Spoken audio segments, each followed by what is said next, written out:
मैंने शफकत महमूद को कहा भी है कि हमारे बच्चों को हर स्कूल, चाहे वो इंग्लिश मीडियम, चाहे उर्दू मीडियम, चाहे दीनी मदरसे, सबको 8, 7, 8 और 9 क्लासेस में बाकायदा सब्जेक्ट पढ़ाएं कि नबी सल्लल्लाहु अलैहि वसल्लम की जो जिंदगी थी और जो मदीना में किया वो क्या थी।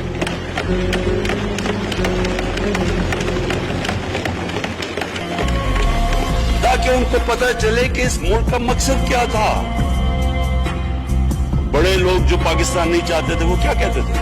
वो कहते थे कि पाकिस्तान तो बन गया तो आपने तबाह, जो मुसलमान हिंदुस्तान में रह गए उनको आपने सेकंड क्लास सिटीजन बना के छोड़ दिया। आज बेचारे मुसलमानों से क्या हो रहा है वहां? तो वो लोग कहते हैं कि अगर पाकिस्तान ना बनता तो मुसलमानों की ज्यादा ताकत होनी थी। एक हिंदुस्तान में इस तरह मुसलमानों का बुरा हाल नहीं होना था जो आज है।